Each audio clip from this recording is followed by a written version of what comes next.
नमस्कार मित्रों, कैसे हैं आप सब। चलिए आज बात करते हैं भारतीय सेना के परमाणु हथियारों के बारे में। आज हम ये जानेंगे कि हमारी सेना के पास किस तरह के परमाणु हथियार हैं, लगभग कितनी संख्या में हैं, और उन परमाणु हथियारों को इस्तेमाल करने के क्या साधन हैं हमारे पास। यानी कि अगर कल युद्ध होता है तो हम किन चीज़ों के माध्यम से हम भारतीय सेना अपने परमाणु हथियारों का इस्तेमाल कर सकती है अपने शत्रु के खिलाफ। और हम ये भी जानेंगे कि अगर हम तुलना करें अपने दुश्मन देशों के साथ, चीन, पाकिस्तान के साथ, तो हमारे परमाणु हथियार चीन और पाकिस्तान की तुलना में कैसे हैं।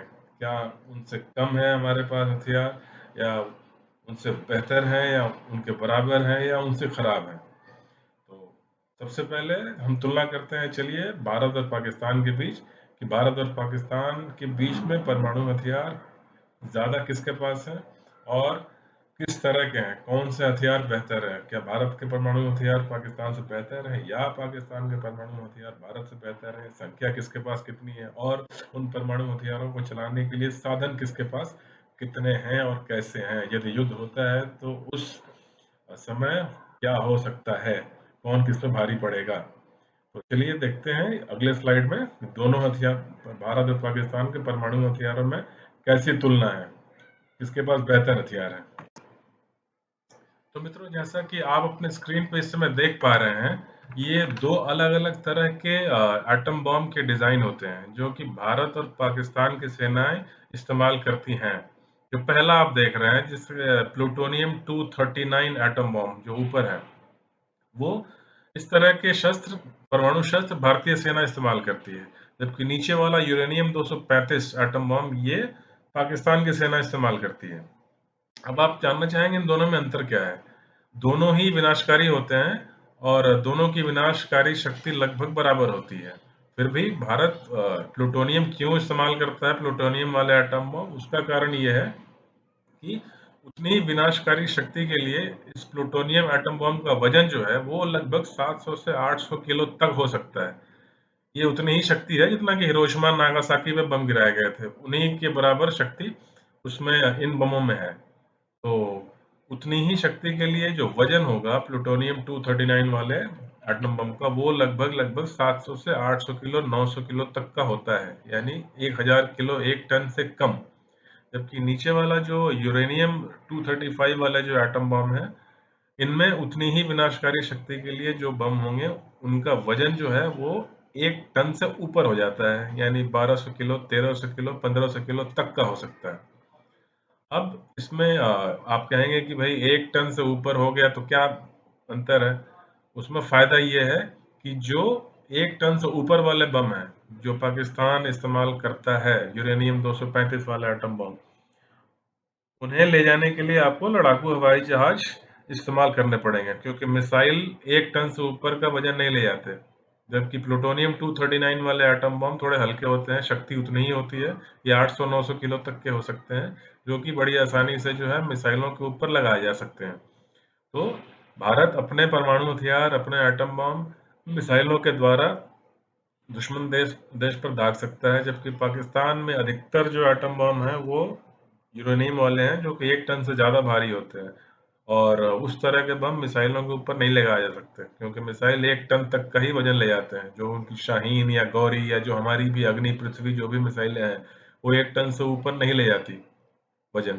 तो इन मिसाइलों पर एटम बम लगाने के लिए आपको उस एटम बम का वजन 1000 किलो से कम होना चाहिए, जो कि इन प्लूटोनियम बमों में होता है। तो भारतीय सेना इन्हीं बमों का इस्तेमाल करती है, जो अधिकतर हमारे पास हैं। तो यदि कल को युद्ध होता है मित्रों, तो इसमें भारत को एक फायदा ये है कि हम अपने परमाणु हथियार मिसाइलों द्वारा दागेंगे, और मिसाइलों को रोक पाना बड़ा कठिन है। अधिकतर मिसाइलें जाके लगती हैं दुश्मन को, जबकि लड़ाकू जहाज को रोक पाना तुलनात्मक रूप से आसान है। लड़ाकू जहाज को आप फिर भी रोक सकते हैं, मिसाइलों को रोकना बड़ा मुश्किल है। पाकिस्तान अगर हम पे परमाणु हमला करता है तो उनके पास यूरेनियम वाले एटम बम है, जो कि लड़ाकू जहाज़ों पे ही लाद के वो हम पे हमला करेगा। लड़ाकू जहाज को रोकना बहुत आसान है भारत के जैसे एयरफोर्स के लिए, लेकिन मिसाइल को रोकना मुश्किल है। जो पाकिस्तान की मिसाइलें हैं वो ये एटम बम जल्दी नहीं ले, हालांकि वो कहते हैं कि हमारी मिसाइलें एटम बम ले जा सकती हैं, लेकिन तकनीकी बात अंदर की ये है कि उनके जो बम हैं वो 1000 किलो से ऊपर वाले ही हैं सारे, इसलिए वो मिसाइलों के ऊपर नहीं लगाए जा सकते। बहुत थोड़े बहुत कहीं होंगे तो होंगे। तो ये एक फ़ायदा है, अगर कल को ऐसा कोई युद्ध छिड़ता है तो भारत इनमें इसमें थोड़ा-सा भारी पड़ेगा, क्योंकि हमारे जो भी एटम बम होंगे वो मिसाइलों पे लाद के हम फायर करेंगे, जो कि रोकना लगभग ना के बराबर है, उनको असंभव है। जबकि पाकिस्तान हम पे अगर हमला करता है तो वो लड़ाकू जहाज़ का इस्तेमाल करेगा, जिसे रोकना आसान है। हम फिर भी रोक सकते हैं उनके हमलों को। तो ये एक बड़ी तकनीकी बात है जो बहुत कम लोग जानते हैं, तो मैंने इस वीडियो के माध्यम से बताने की कोशिश की थी। और अगर हम बात करें कि भाई कितने हथियार किसके पास हैं, तो मित्रों भारत के पास ऐसा माना जाता है अनुमान के हिसाब से लगभग लगभग 110 से लेके 120 परमाणु बम हो सकते हैं, जबकि पाकिस्तान के पास 120 से 125 से 130 तक हो सकते हैं। लेकिन उनके पास उन बमों को फेंकने की क्षमता हमारे से कमज़ोर है, क्योंकि उस सब के सब जैसा हमने बताया लड़ाकू जहाज इस्तेमाल करने पड़ेंगे, जो कि बड़ा मुश्किल है कि कोई भारत के अंदर तक पहुंच सके पाकिस्तान का लड़ाकू विमान, क्योंकि हमारे मिसाइल पहुंच सकते हैं। पाकिस्तान के मिसाइल अगर आते भी हैं तो परमाणु बम लेके नहीं आ पाएंगे, संभावना बहुत ही कम है।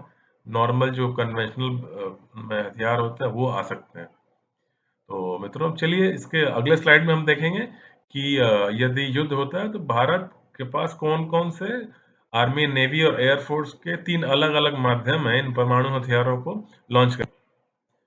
तो अब जो अपने स्क्रीन पे आप देख रहे हैं, ये 3 अलग-अलग माध्यम हैं भारतीय सेना के पास, जिन हथियारों के बदौलत हम परमाणु हमला कर सकने में सक्षम हैं अपने शत्रु के ऊपर। इंडियन एयरफोर्स के पास ये 4 प्रमुख माध्यम हैं परमाणु हथियार ले जाना और दुश्मन पे हमला करने का। वो है सुखोई 30 जो कि फाइटर एयरक्राफ्ट है, राफेल जो अभी हाल में हमने खरीदा है फ्रांस से, मिराज 2000 जिससे हमने बालाकोट में भी इस्तेमाल किया था, और जगुआर ये भी एक बड़ा अच्छा प्लेन है, इंग्लैंड का बना हुआ, लेकिन 1978 का बना हुआ है, हालांकि आज भी काफी कारगर है ये, और ये परमाणु बमों को ले जाने में सक्षम है। और अगर हम थल सेना की बात करें तो हमारे पास थल सेना के पास 2 माध्यम हैं, एक अग्नि, अग्नि मिसाइलों की 3 सीरीज है, अग्नि 1, 2, 3, जिनकी रेंज 1000 किलोमीटर, 2000 किलोमीटर से लेकर 5000 किलोमीटर तक है। और दूसरी पृथ्वी जो कि एक छोटे रेंज की मिसाइल है, 150 किलोमीटर तक इसकी रेंज है। तो ये मिसाइल ज़्यादा कारगर हम लोग इसलिए नहीं मानते क्योंकि इसकी रेंज कम है। यदि हम हमला करेंगे इससे तो इसे तैनात करना पड़ेगा बिल्कुल ही बॉर्डर एरियाज़ में, जैसे पंजाब के गुरदासपुर, श्रीगंगानगर, एकदम पाकिस्तान बॉर्डर से सटा के। तो वहाँ हो सकता है पाकिस्तानी हमले में ये इन मिसाइलों का जो मिसाइल बेस वगैरह है जहाँ ये तैनात है, वो कहीं चपेटे में आ सकते हैं। लेकिन हाँ, अग्नि बिल्कुल सटीक है इसके इस काम के लिए। 5000 मतलब भारत के किसी भी कोने से दागी जा सकती है, पाकिस्तान या चीन के किसी भी कोने तक। और तीसरी जो भारतीय नौसेना है, इंडियन नेवी के पास एक सागरिका मिसाइल है, जो कि भारतीय नेवी की एक पनडुब्बी अरिहंत अरिहंत पनडुब्बी में ये लगाई जाती है, ये सागरिका मिसाइल। इसकी रेंज 750 किलोमीटर तक है। यानी कि ये पानी के अंदर रह के कहीं से भी ये अरिहंत जो सबमरीन है, हमारी अरिहंत पनडुब्बी है भारतीय नौसेना की, ये कहीं भी समुद्र के नीचे छुपकर ये मिसाइल, सागरिका मिसाइल लॉन्च कर सकती है, जो परमाणु हथियार ले जा सकते हैं, और 750 किलोमीटर दूर तक ये इन बमों को ले जाकर फेंक सकते हैं। तो ये 3 माध्यम 3 अलग-अलग हमारे सेना के अंगों के पास है, जिस माध्यम से जो है हम परमाणु हमला कर सकते हैं अपने शत्रु के ऊपर। इसमें ये जो नेवी वाला ऑप्शन है, यानी कि पनडुब्बी के अंदर से परमाणु हमला करना, ये तो चाइना के पास भी अभी नहीं है फिलहाल। तो यहाँ पर भारत चाइना से थोड़ा-सा मजबूत है, क्योंकि अगर हम पे कुछ परमाणु हमले हो भी जाते हैं तब भी ये पनडुब्बी वाली जो क्षमता है, जो कि सागर के नीचे कहीं बैठी होगी, ऊपर सब कुछ तबाह भी हो जाए भारत में जमीन पर, शहरों में, तो भी ये पनडुब्बी नेवी की जो अरिहंत जो है, जिसमें सागरिका मिसाइल लगी हुई है, ये कहीं भी दाग सकती है परमाणु मिसाइल चीन या पाकिस्तान के ऊपर। तो इसलिए जो है मित्रों, परमाणु शक्ति हमारे पास ऐसी है, और हथियार हमारे कुछ इस ढंग के हैं कि भारत के तरफ कोई इस तरह की बात सोचने के पहले भी 100 बार सोचेगा, क्योंकि इन सभी शस्त्रों में से या अग्नि या नेवी की जो सागरिका मिसाइल है, कोई ना कोई जाके लगेगी ही दुश्मन को, सारे आप नहीं रोक सकते यदि भारतीय सेना ने पलट के वार किया तो ये थे मित्रों भारतीय सेना के परमाणु हथियार, उनकी परमाणु क्षमता। और यदि संभावित युद्ध होता है तो हम कैसे इन हथियारों का इस्तेमाल कर सकते हैं। तो मित्रों, आपको ये वीडियो मेरा कैसा लगा? लिख के ज़रूर बताइएगा और प्लीज़ मेरे वीडियो को लाइक, सब्सक्राइब और शेयर ज़रूर कर लीजिए, ताकि मैं इसी तरह की और नॉलेज वाली वीडियो कुछ इतिहास से या कोई किसी भी विषय पे बनाता रहूँ और इन बातों को आपके सामने लेके आता रहूँ। बहुत-बहुत धन्यवाद मित्रों।